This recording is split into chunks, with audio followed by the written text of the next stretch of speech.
suppose we're all looking for a whole true story that makes sense.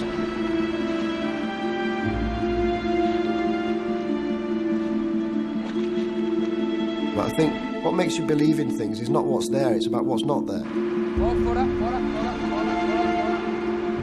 With any story, the gaps between things is where you locate your belief. You know, it's unbelievable to start with, but that makes you believe it.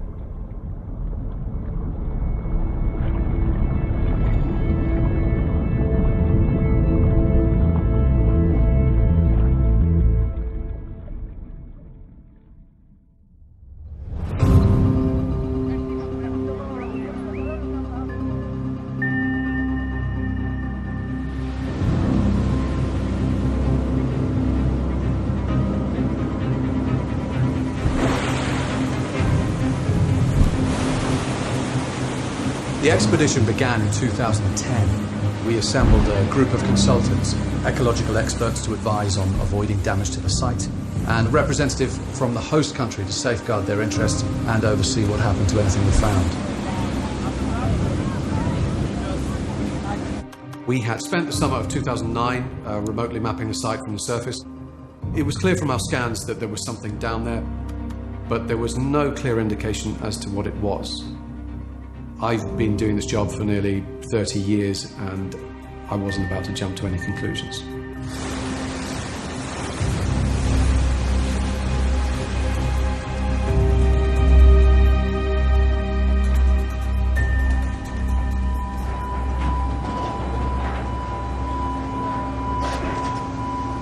Right, we all here? Copy. Yes? Very good. Right, welcome everybody. My name's Andrew, and I'm the project director on this expedition. This gentleman here is Piotr Klimek. He's a maritime archaeologist of extraordinary dive experience. He will be leading the team under the water alongside Bruce, who's going to be in charge of the divers. So, we're going to start by ground truthing the main anomalies from the geophysics.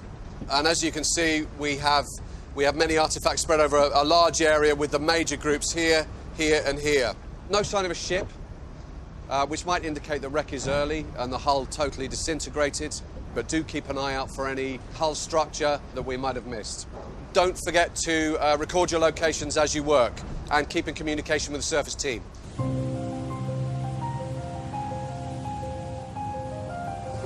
This phase of the expedition is what we call a pre-disturbance survey. And this is mostly to establish really in detail what is and how much of it is down there.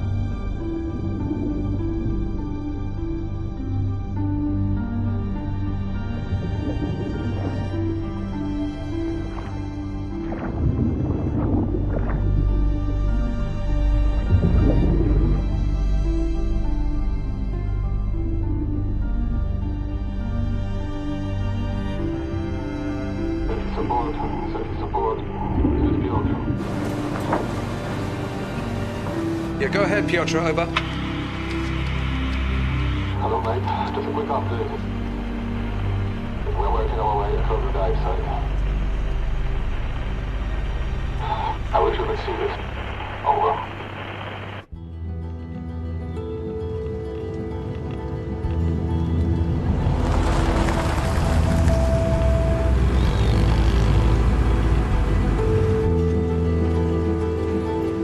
It began for me in 2008. I was in the middle of my doctoral thesis. I say in the middle, I hadn't really written anything in a couple of months, and I was running out of funds. And then I discovered the clip on the internet.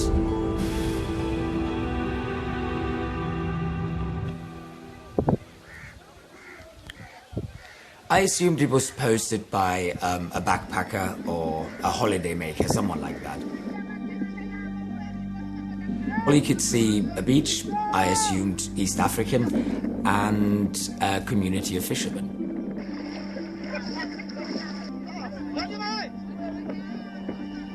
And the clip was entitled Fishermen Discover Statue.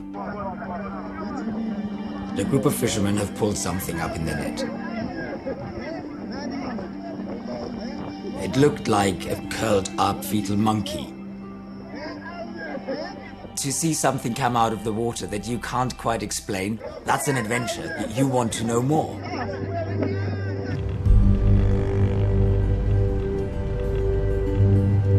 I thought, if these fishermen found one thing, it stands to reason that there is more down there. So I wanted to find this beach, and I wanted to talk to these fishermen.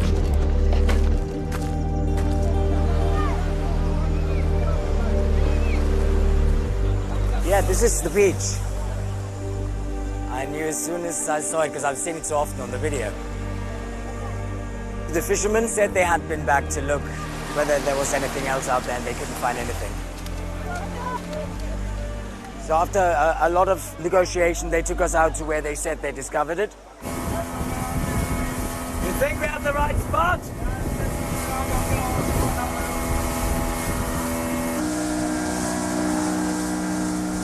Jetzt läuft hervorragend. Ja, wonderful. Yeah. Yes.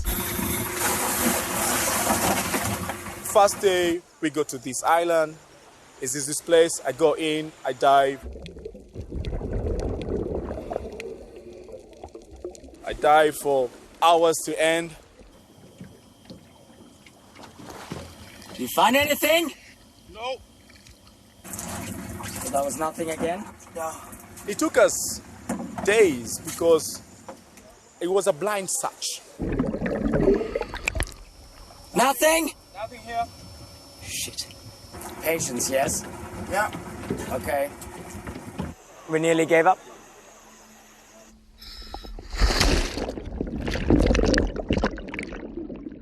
It was on the 5th day. Had my GoPro on, went down, half an hour search.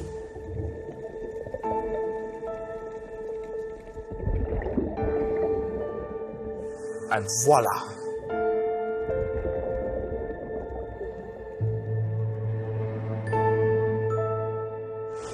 Finally.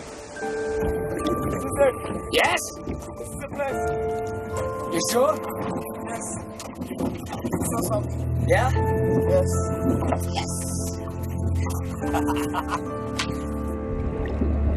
Peter sent me the footage. It showed what looked like a classical sculpture that had lain on the seabed for a considerable amount of time. We knew that it was worth pursuing, but it was going to be hard to get funding through the usual channels. Last year, he caused controversy in the modern art world by creating a diamond-encrusted skull. Une révolution dans le monde de l'art. Brash and brazen artist Damien Hirst is putting more than 200 new pieces up for auction. Lot number 1, 8,200,000. Any more? 8,300,000. Thank you. Hirst's open-mouthed shaft staggered all expectations. Sold to you, Bruno. 8,500,000. Now that's a pretty penny for a pretty pickle. One of the people that we approached was an artist who had just been in the news. I didn't know much about him. To me, he was the shark guy. I'd had the auction where I sold all my works in, this 3-day big sale.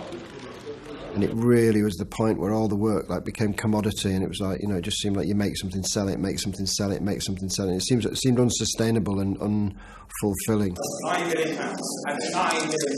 Last chance. At £9 million. So, congratulations.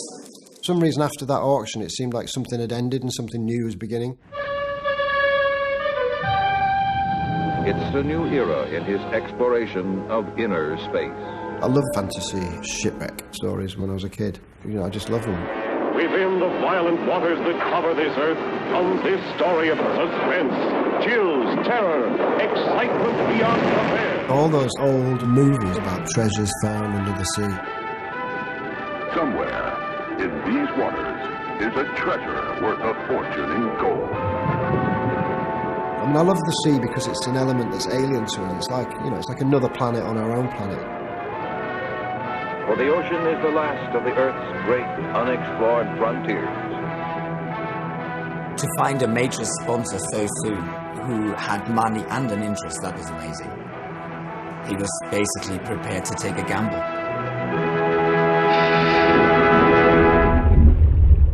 And I think everything that I've ever done has been a gamble. But I definitely wasn't tempted to get a wetsuit on because I think the sharks would eat me.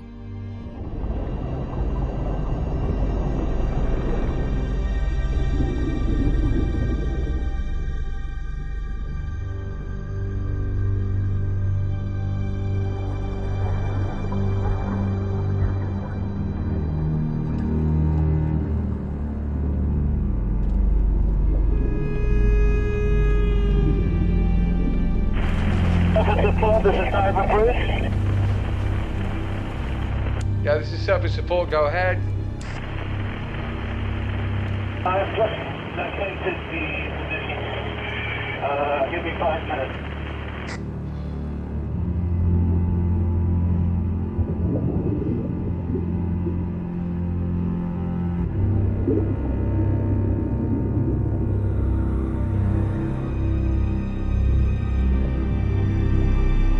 From the scans, we knew there was a lot down there, but what we discovered was much bigger and more baffling than we'd expected.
What's amazing is how it's integrated into the reef. And to actually see the corals and everything that's growing onto it and the fish that are attached to it. But it's still a sculpture. It's like nothing you've ever seen before.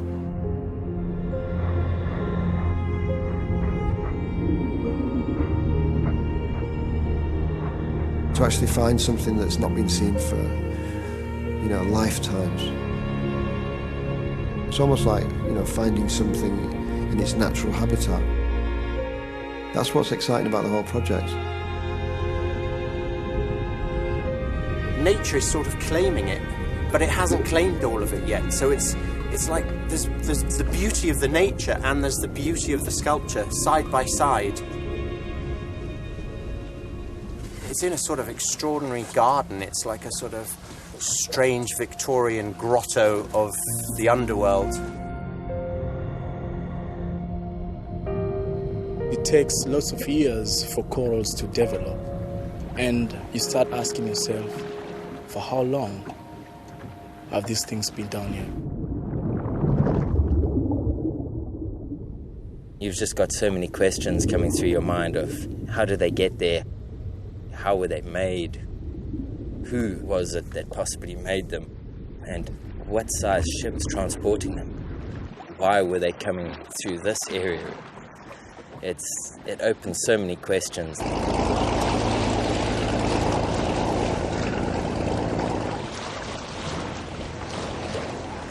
They're huge pieces, just scattered over quite wide area, buried at different angles in the sand. It's no sense really of what happened. There's no sense of accident. Is it a shipwreck? Is it several shipwrecks? It's a mystery. At this stage, it's a mystery.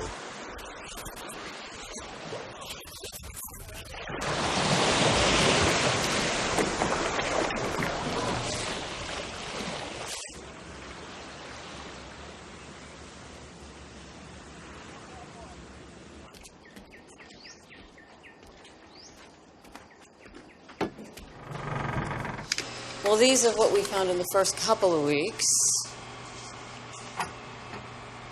We have a fascinating range of artifacts developing, a wide range of dates, provenances. The selection of different styles suggests this could be the contents of a merchant ship. As yet, we don't have anything to pin a specific date down.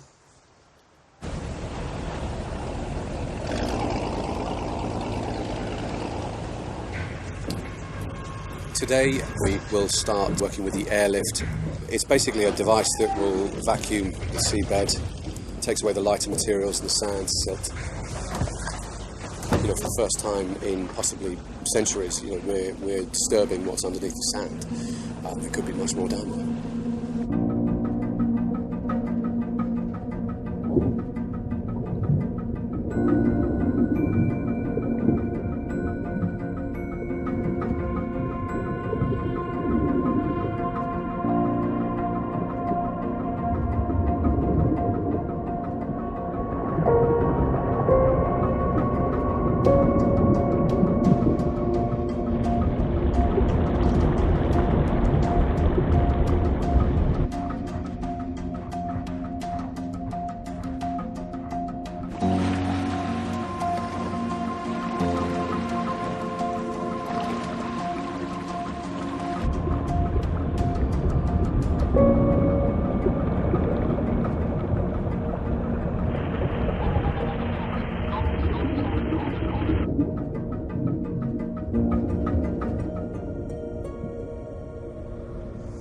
I just saw something glinting in the sun.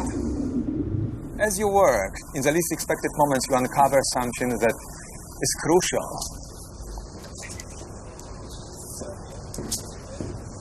Guys, look at this. What's this? All right? Can you see? Okay. What is it? It's Roman. It's Roman. Wow. It's Roman. Look at this. Fantastic. That's Nero. AD 54 to 68. Roman 1st century. It's like we got yourself a date. We got ourselves a date. Big moment for us. The picture starts to become much clearer now. This is great. Exactly the kind of thing we'd hope to find. The coin dates from the rule of the Emperor Nero, so we know for certain the ship could not have gone down before 54 AD. And I'm trying to get the important bit up here. Where is it? There it is. It's perfect. And you see him, Nero. So, if we're talking about a shipwreck from between the mid-1st and mid-2nd centuries AD, during this period, there was a Roman market in plunder of earlier classical cities and a market for artifacts from Egypt.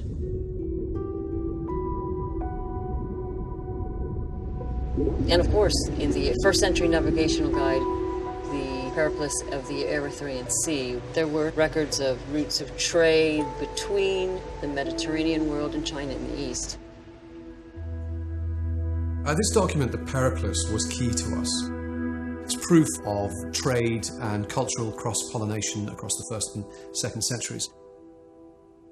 Proof that a merchant could amass such an eclectic collection.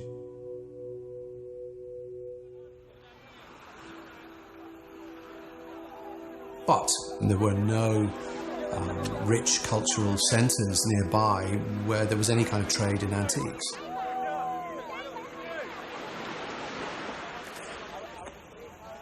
What was a cargo as big and valuable as this doing off this stretch of the East African coast?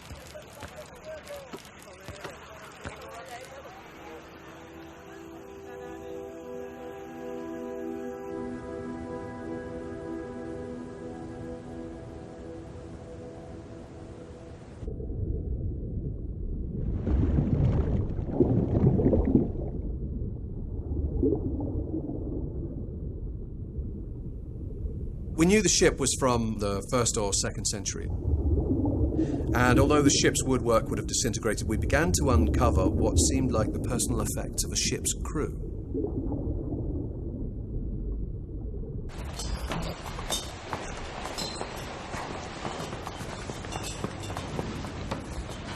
This is a whole series of plates, bowls. There's quite a lot of diversity here of shapes and forms. Look at that, that looks like a sailor's plate to me. That's a load of coins all accreted together. There's some loose ones here as well. But that would have been probably in a sack. And the whole sack went down and the whole thing's fused together. Nice, isn't it?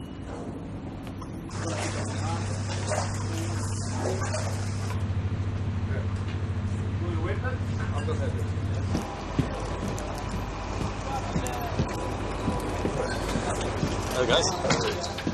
And then we found something else. Where is Angel? The boat. It was a huge surprise and a huge clue. My God.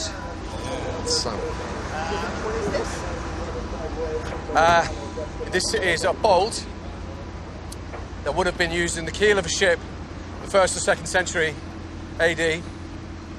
And this is truly enormous for something of this kind. I've only ever seen a few examples from this era, but the biggest I've seen have been from a Roman wreck from the French coast at La Madrague de Gien. And that ship was big, but this is much bigger, and it's broken at the end. You know, it's sheared off, so who knows what the actual size would have been.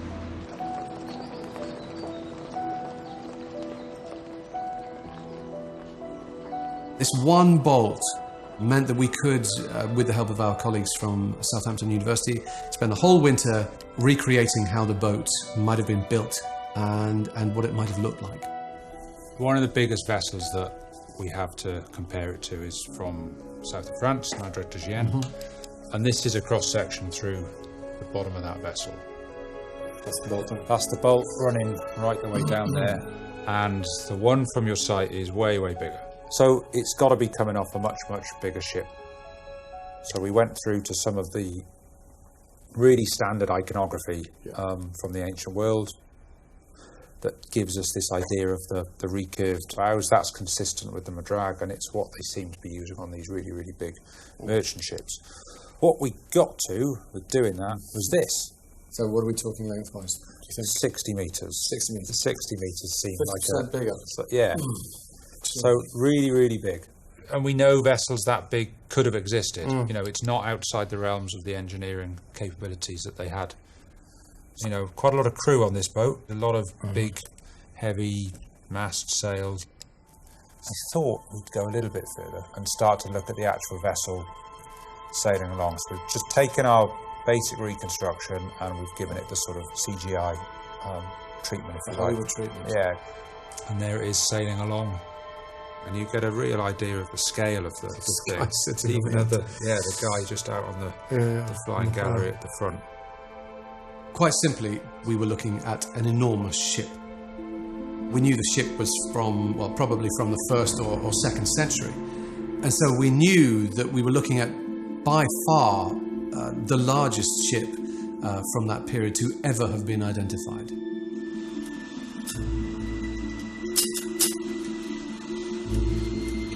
I was looking for records of an extraordinarily large ship.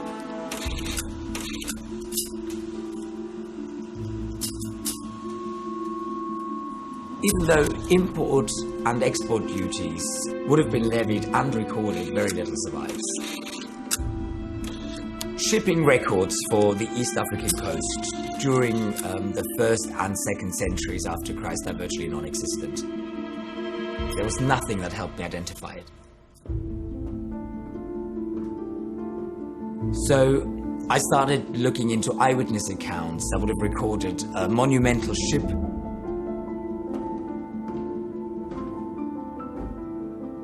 The great Roman chroniclers like Tacitus or Pliny the Elder mentioned nothing.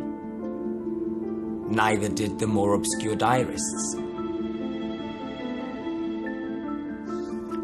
So I moved on to tales of legend. And that's how I discovered the story of Aulus Calidius Amotan.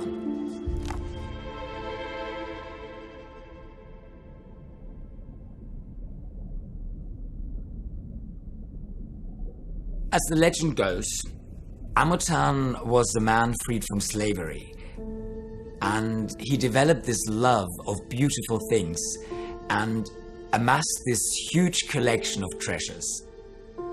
He planned to build a monumental palace or a temple to house them all.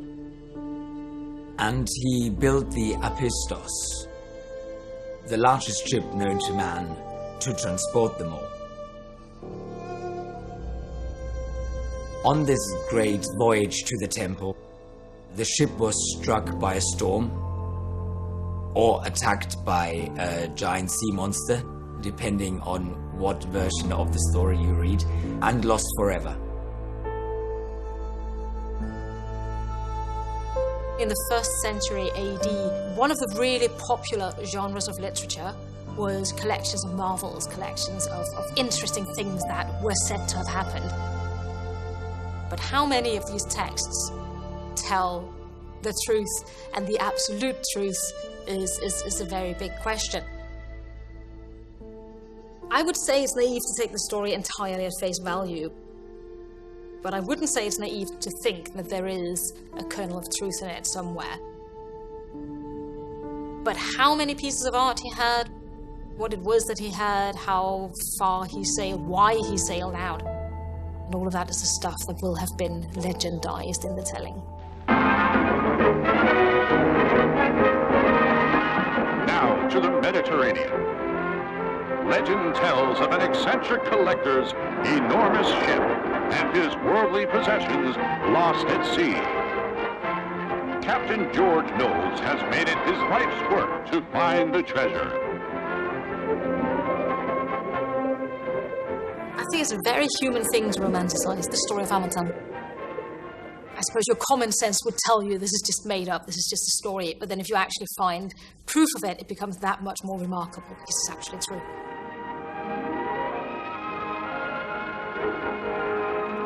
Well, one or two of the more credulous treasure hunters of the 20th century took this obscure legend seriously. I come from a background where we must have proof and we must have evidence. Ours is a hunt for knowledge and not treasure. Any firm details about where the wreck may lie have been lost in the sands of time. I started to believe that the wreck had not been found, not because it was a myth, but because people were looking in the wrong place. Captain Knowles swears he will leave no stone unturned until he has found the lost treasure. Peter's romanticism, I think, sometimes got the better of him.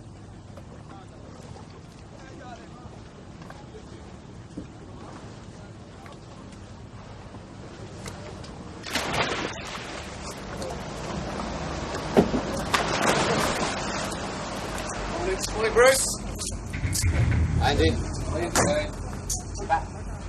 Yep, we're back this year for another 6 weeks. This is as long as we can dive for before the weather changes. And the plan is to look at some of the bigger pieces and hopefully bring them up. Peter, divers standing by for the crane, over.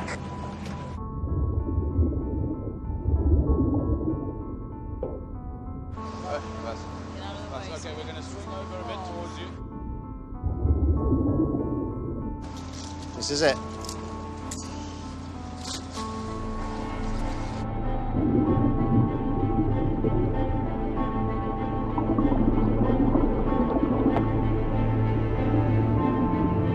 Quick update. So I'll just get the final confirmation. And then I'll give you the go-ahead to start listening. Over.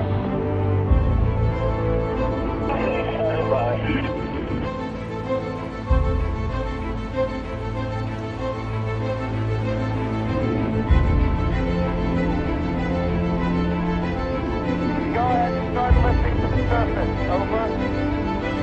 Okay, that's ready to lift now. Over.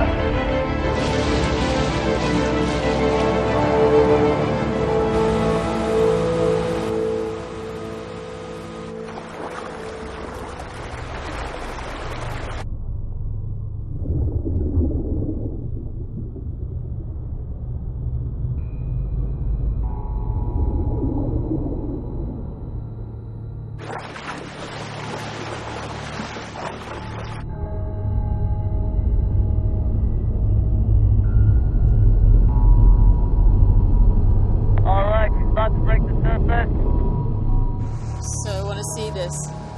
Okay, so I can see it. It's down there. Oh my goodness, look at that.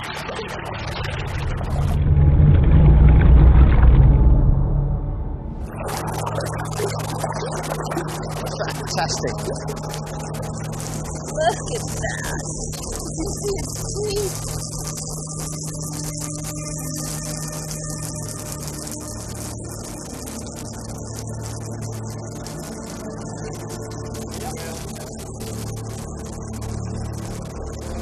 What you're looking at is the skull of an elephant or great mammoth. It looks like it's man-made, carved out of marble. When the Greeks and Romans discovered fossil remains, they informed their popular beliefs. And it used to be thought, with skulls like this, with the large single cavity in the center of the face, that these gave birth to, or at least justification to, the existence of Cyclops and mythological tales. I think it's an incredibly detailed example of the power of mythology. One thing that excited me about the project is how you inhabit the past, and it's like it's unknowable really, but little glimpses and fragments of objects and stories, that's what makes you kind of know the past.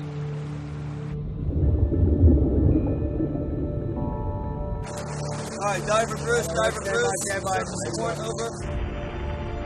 Let me know when you're ready for lifting. Over. Okay, guys, we're ready to lift now. Over.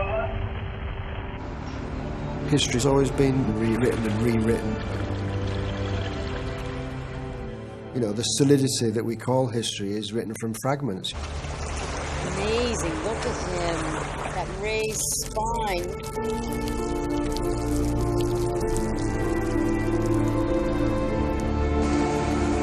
Wow, look, you can see how he's oxidized under there. He's been there for some time, it looks like. Human features with bestial traits, characteristic of the Mesopotamian demon. The question is, could this be the so-called Pazuzu demon? In the 1920s, British archaeologists were digging in the upper Tigris Valley of Mesopotamia. They discovered a small settlement along the banks of the river. And among their finds was thought by some to be a head of the Babylonian demon king, Pazuzu. Stylistically, they both seem to be of a piece. I remember when I first saw the demon, I was asking myself, why am I believing it? Am I believing it because it's got these missing parts? You believe it because it's, you know, in a history of it travelling through time, through thousands of years, it's bound to have, you know, had accidents and mishaps. And I love the way that time can age it and deteriorate it. It's like the action of the world on this object. You realise that everything in the world is going to become fragments. And then you realise that that's really where belief lies, is between fragments. We thought he was, you know, lost forever, and this could be him. And he's beautiful. What makes you believe in things is not what's there, it's about what's not there.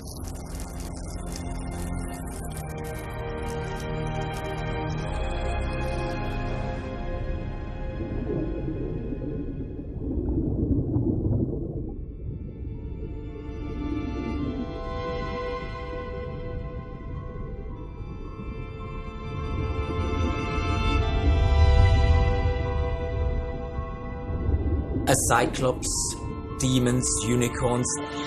It did tell us a little bit about Amotan's character.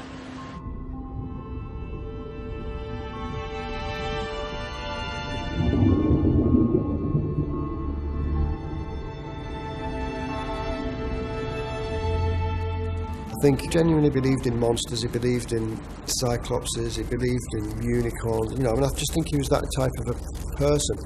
And I guess if you believe in them in the beginning, then you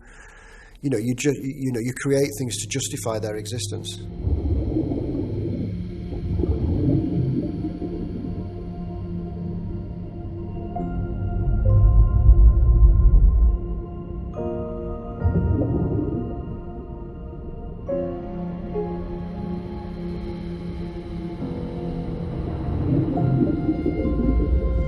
whether it was this Amatan that Peter's talking about or whether it's somebody else, these are not objects that are just randomly chosen.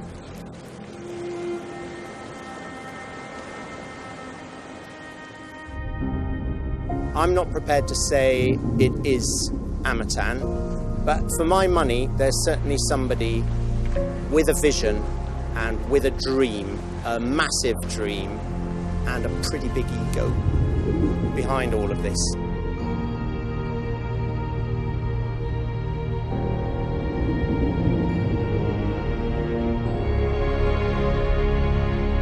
I can't see this as a trading vessel. There are very definite aesthetic choices being made here. I think if it was trade stuff, you'd see multiples of similar things. This seems to be more coordinated.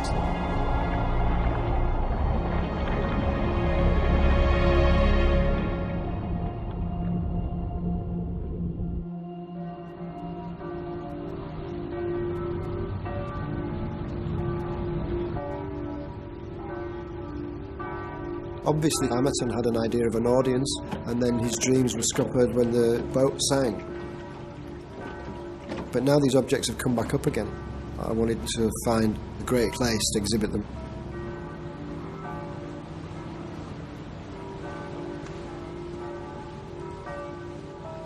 The Venetians amassed collections and brought things from far reaches of the world. You know, when you look at the 4 horses in St. Mark's, and you realise that they're a massive symbol of Venice, and so is the lion. But they came from faraway lands. They weren't really a symbol of Venice, they were plundered. The lion came from Athens, and the 4 horses came from Constantinople. The history of where they came from is lost, and they become totally synonymous with Venice.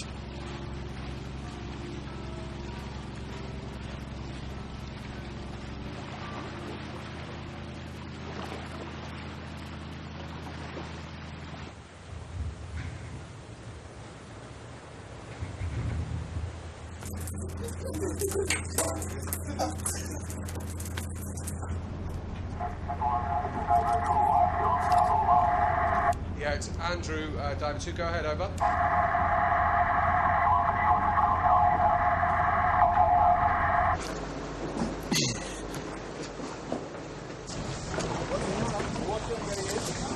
Well, let's go to the office.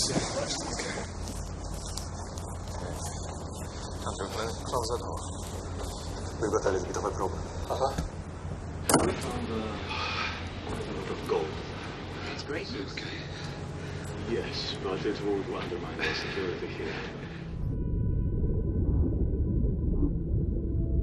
We drifted in a strong current over quite a wide area. Over seagrasses, over big lumps of coral. And then we found scattered, half-buried gold objects.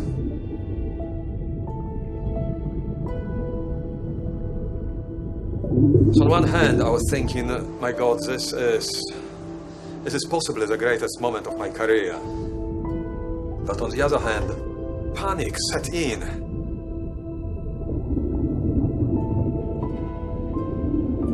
Because this stuff is worth millions.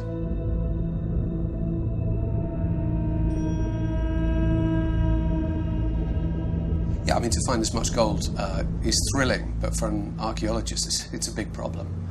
Your gut instinct is to bring up something valuable, but we can't do that. Roughly how long will it take us to get up? We want to see in action. Must it bring it up? No, we can't bring it up because then, you know, we lose the advantage of being able to see it in situ. My solution is simple. I mean, you bring this stuff up as soon as you can. The reason I sold money for this is to find what, you know, could be a treasure. This expedition is not about treasure. No, I'm just saying bring it up now. That way it's safe. We know where it is. You're missing the point. You're missing the point.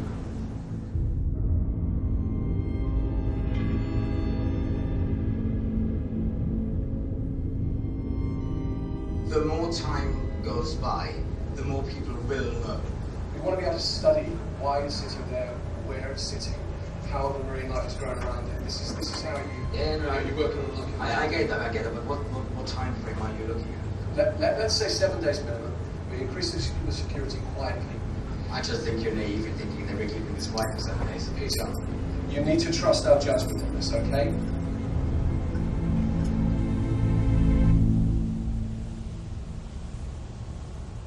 Now, I know we're all really excited, but, you know, this goes without saying.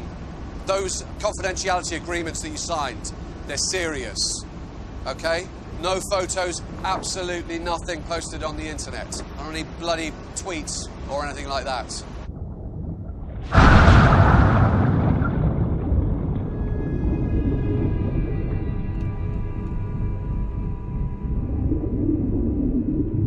The chances are that once the truth is out, it will just generate all sorts of interest, you know, from treasure hunters, from pirates, from all sorts.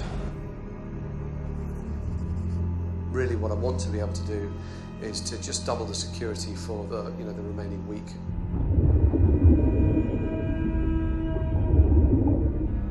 There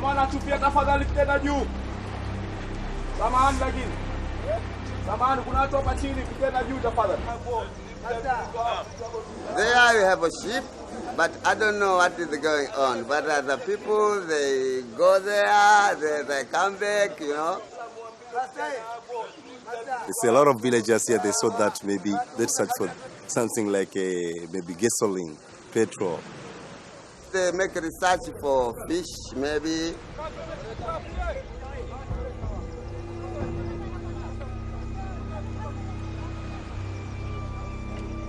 Some friends, they told me that they see big like a sculpture, like a woman. They sit down on the sea there.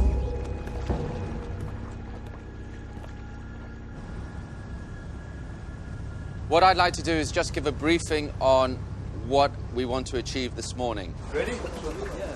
We're going to load the pucker up first, and we're going to put all the lift bags, all the ropes, and the gear for most of the divers onto the pucker, and we're going to send it out. Okay. Any questions on that? So today's the big day. We've decided, after much deliberation, to bring the gold items up. Expected time of arrival, 10 to 15 minutes from now. Over. Okay, over and out.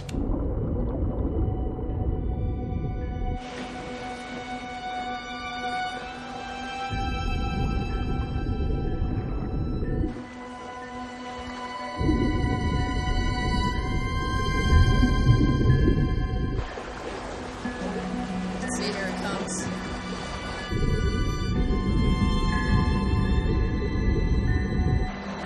See the colour?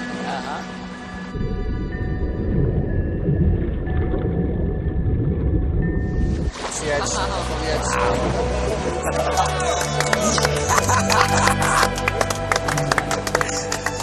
Fantastic.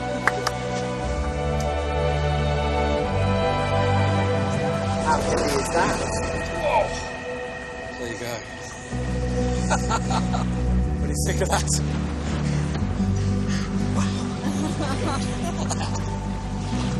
Thank you. I don't think anyone could ever imagine that something like this would happen to them. You dream about it, but do you honestly believe that it will? Probably not. Straight into the water? Yep. I mean, the amazing thing about the gold works that were found is that gold doesn't tarnish, so they're totally timeless. It's shiny and it sort of dances in your eyes. You see it in movies. The guy opens the case and this gold shines on their faces.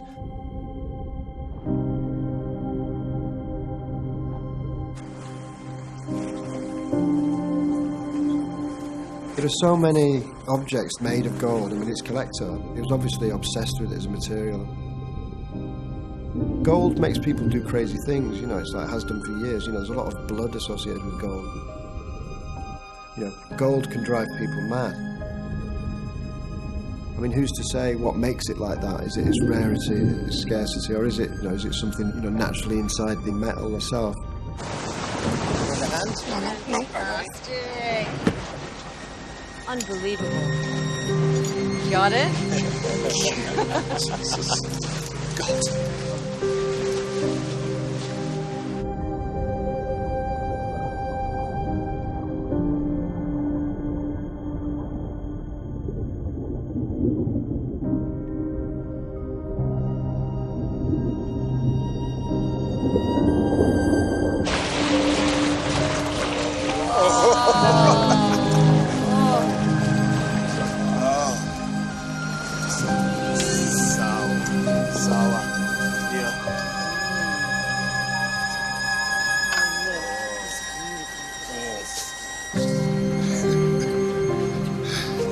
Can't believe these things. It is truly beautiful.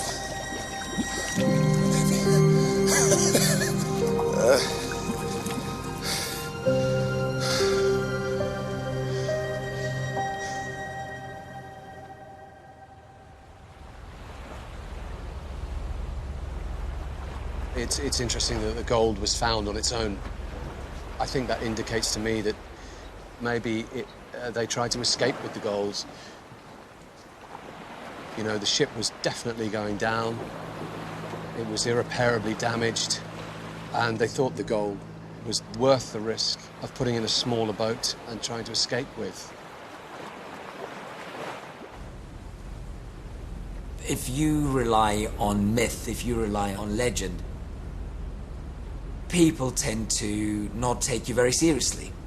But this vast amount of gold suddenly made my story come to life. At this point, I was prepared to go out on a limb by saying that what we had found was indeed Amotan's treasure.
Today, one of the divers uncovered a huge golden disc. And it was found in an area where we found many of the other gold items, but it was completely covered with silt. And obviously there's pressure now to bring it up as soon as possible.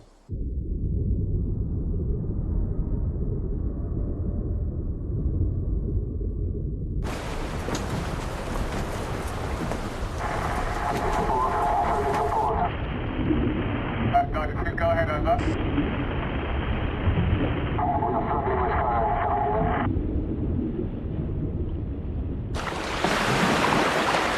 Andy, the weather's picked up a bit. Right. We weren't expecting any wind today. It's just picked up. How long is it going to be before we know? Well, I thought we'd just take it hour by hour and see what the weather does.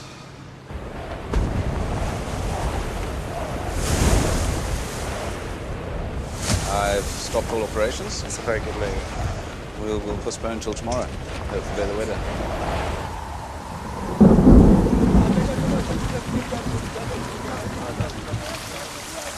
We left a minimal crew on board for now, just to keep it safe. And we're waiting for the weather to clear. It's not looking like it's clearing, is it?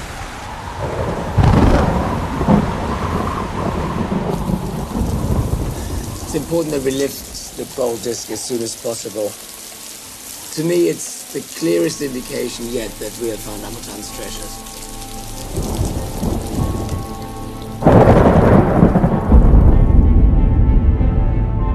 In later versions of the Amotan myth, the hero gets visited by the goddess Artemis,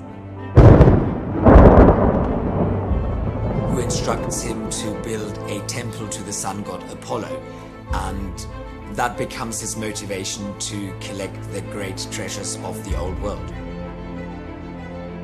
This story was told after Christianity took hold and can be read as a warning against embracing the old pagan gods, with Amotan punished for worshipping false idols, gods going back to the earliest civilizations. Must have been a night like this that it all ended for Amotan. Imagine the Apistos loaded with Amotan's collection coming up against a storm like this.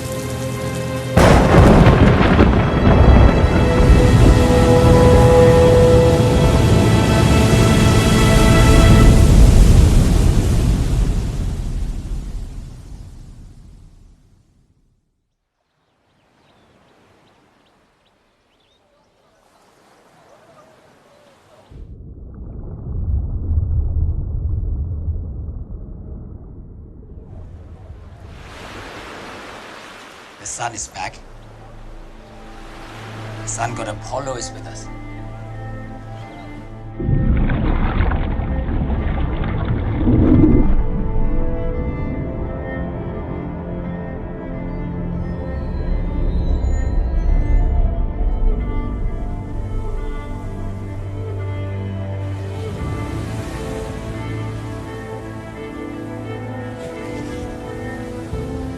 I believe what we're lifting today isn't just a gold disc. It's evidence of solar worship. An image of the sun, a sun disk.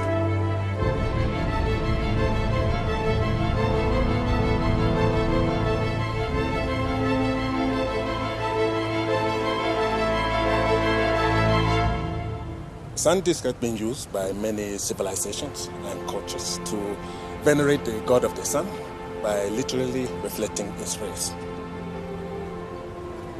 The Egyptians and Incas used them, the Japanese and the Celts. The ancient Egyptians believed the sun's daily pattern of regeneration suggested their own rising after death. This was symbolic of the sun's power to give life or to take away.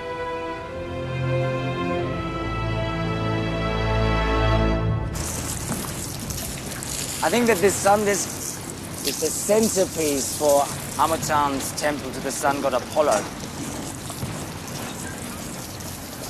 And the other items that we found, they were to fill the temple.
Welcome, everyone. The good news is, with just a few more things to bring up tomorrow, we have retrieved 82 items. The bad news is, it seems there's nothing else down there, so our work here's over. Well, what about the drop-off? Yes, we have a drop-off here. The depth drops down to 60 to 100 metres. So, legend has it that there were 100 objects in the boat. Because we've got 15 or so missing, perhaps we should look there? You know, the side scan didn't pick anything up. Or perhaps we didn't scan further enough into the drop-off for me. Yeah, I mean, we know that ship is driven from the deep water onto the reef because of the way that the cargo spilled out. I'm really happy. I mean, Peter, you should be very happy. I am. It just feels like the end is missing. To go home now, knowing that there is an area that I haven't looked at, it doesn't sit right. We've got 2 more days. Yes, we've got 2 more days, but, you know, we've got an awful lot to do. I don't really want to start investigating another area when, you know... Well, it's not another area. It's the drop-off. We know where it is. OK. Peter would like us to explore further into the drop-off, which we have scanned. We didn't find anything. If we're not coming back, shouldn't we make sure that we've checked everywhere?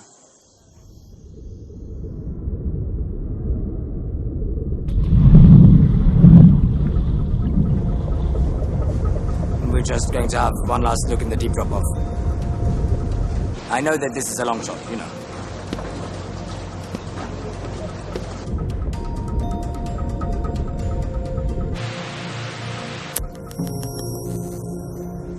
Okay, here we go. How deep are we? 60. 60 We're at 60 now. So we're moving north. Loads of marine snow. Just give it a minute. Sorry, guys, this is far from great, but this is all we could get, really. Okay, so nothing. So I'm trying to make a loop and sort of go back.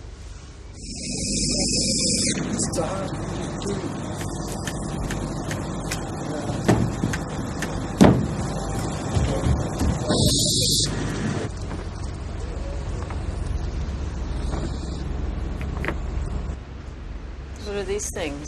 It's pretty much just broken. This is Stockholm coral. Oh, something, wasn't it? That is. You saw something? Yes. Look, hang on. I can't see it. Shit. Yes. Oh, yeah, yes. We've got something. Wait. Where's that? Oh, come on. You go back to where we were. Okay. He's trying.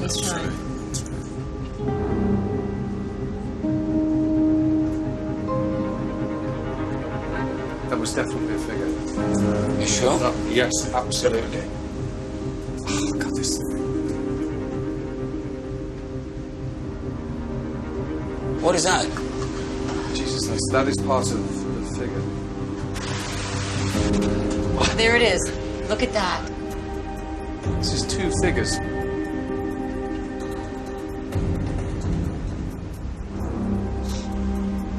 So we're coming back next year, I guess.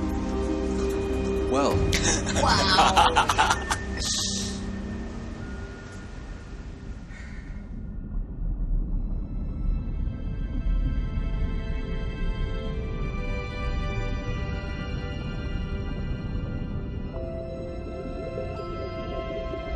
The first thing that came to me was the title. Treasures from the Wreck of the Unbelievable.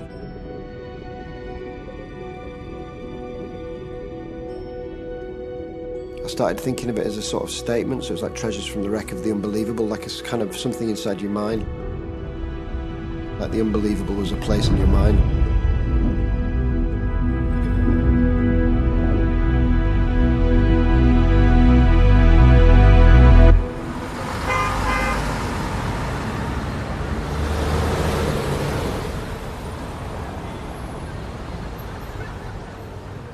You know, years ago when I was a student, I was living in a squat in White Hart Lane with some mates.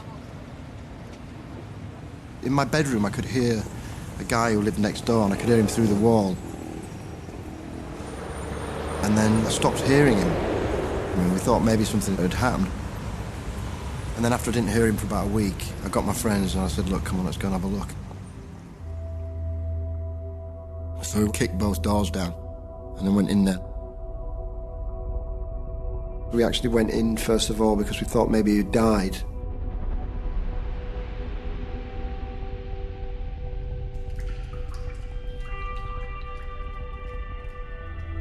It was like the whole room was just filled with stuff, and there was nobody in there. I found out later he was called Mr. Barnes, but at the time I didn't know what he was called. He was one of those guys that went round like with a shopping trolley and the bags, and he'd collect things, he didn't bring them back, so he was like a hoarder. The rooms were piled high with stuff, and I went to the top of these piles and I excavated through the piles, and I found like every toothpaste tube he'd ever used, money wrapped up in bags, you know, lots of magazines from like the 40s and the 20s. It was like a whole bag of 50p's and then a bag of 2p's. He had a collection of like clocks. He sort of converted them, painted them, mended them. It was like 60 years of existence in one space.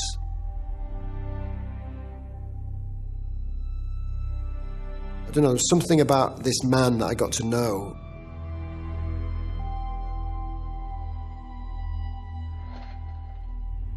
Going through the time, there were like layers of, you know, geography going through them. But when we got to the table, I found a normal man. And he'd just put objects on a table and put objects on a table until he'd kind of lost his mind or lost touch with civilization, and then created this huge collection. I mean, in a way it becomes an infatuation when you discover something like this. And you try and get inside the mind of somebody who no longer exists. You start to go on this journey and then you kind of get lost in it.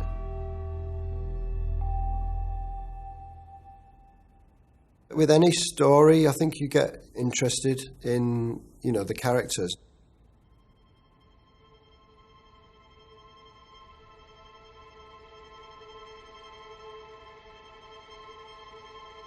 You know, I'm a collector and I'm an artist. I understand all those things about money and collecting and, you know, the kind of addiction of it. Looking at Amatan through his collection and through his objects. He was a collector like today's collectors are. I think that he begged and borrowed and commissioned and stole to amass this collection.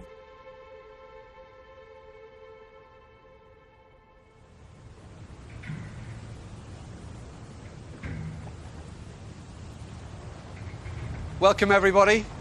We're going to be diving a little bit deeper this year. We're going to be diving down to 60 metres, so all the usual procedures will apply. And we have a new diver this year. His name's Peter. We are going to do this as an assisted dive. Okay, let's hit that drop off.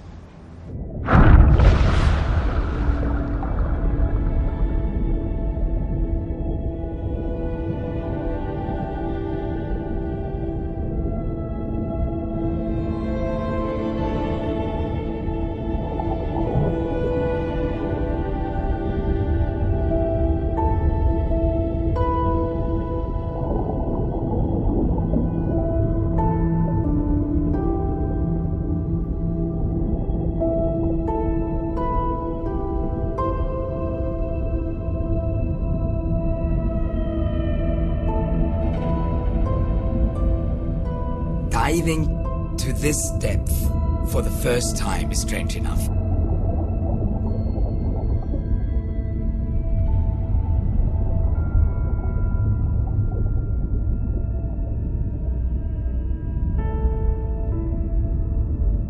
These figures, like they've always been there.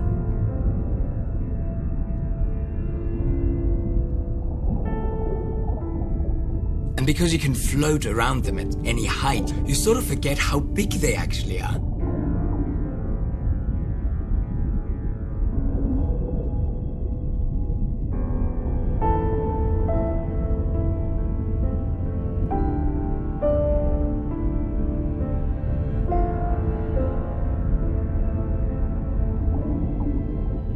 You know, I like the fact that Amatan was kind of nuts on the scale of what he tried to do.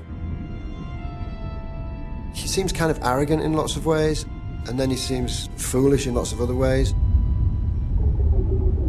But above it all, he seems driven to amass this collection.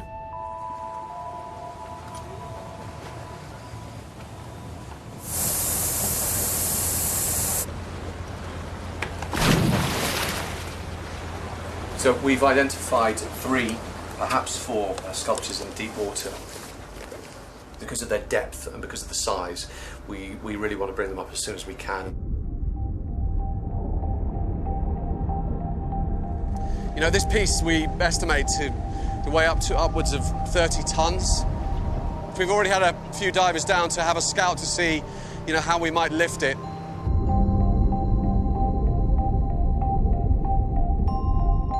The idea is to have that as your main lifting point.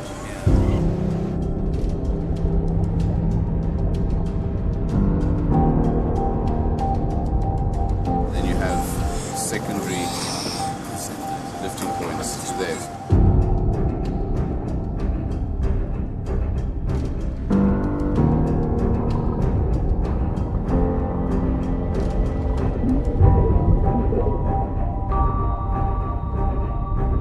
There's been a huge amount of planning in this because we don't even know how fragile it is.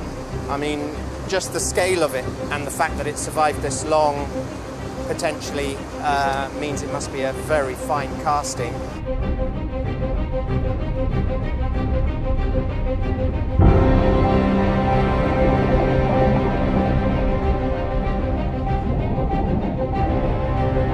Everything in place? I hope so. A bit worried, a bit nervous. Well, the worst case scenario is that we've underestimated the weight of us and it pulls the crane over.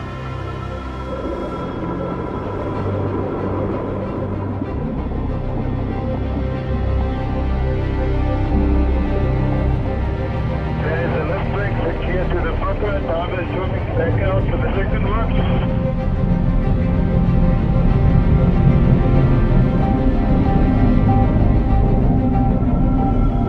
This is just a worrying moment as the crane takes over from the lift bags. Chukua boom kidogo ulete hapa.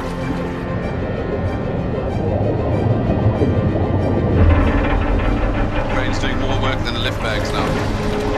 We feel the barge listing slightly.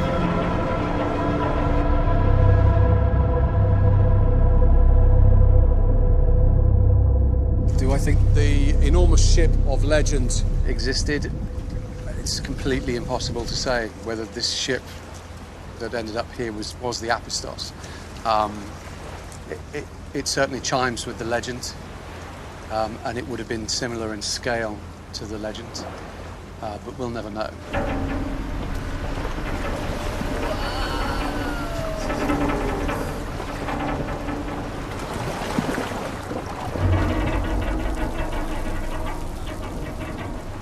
I know that not all the pieces of the puzzle are here. I'm very aware of that. But I think we have enough pieces of the puzzle to support a story.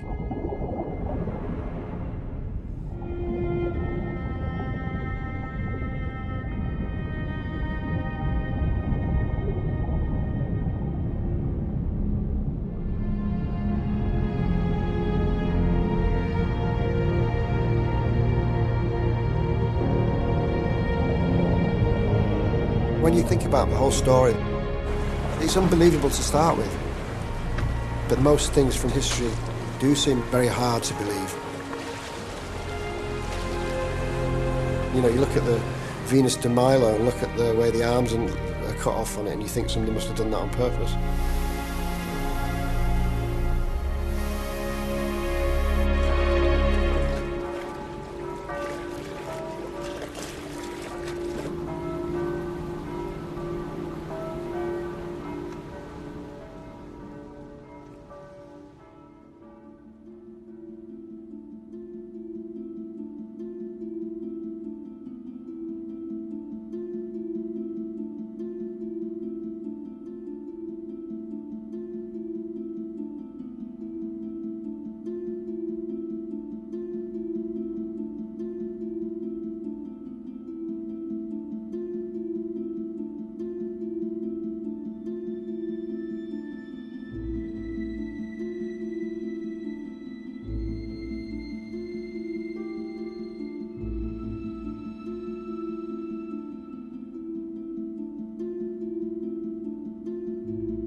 for me, the whole exhibition was about belief.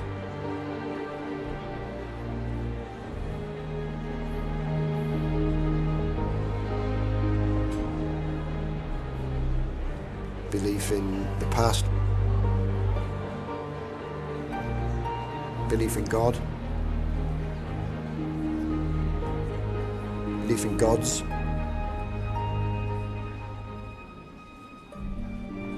or not believing.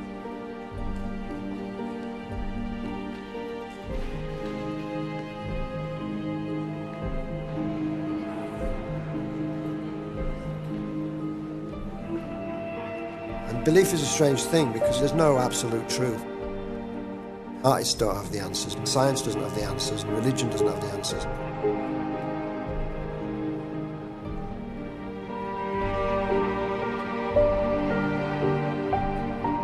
But somehow collectively we create some kind of a truth, and whether you believe in anything or not, I think we need something.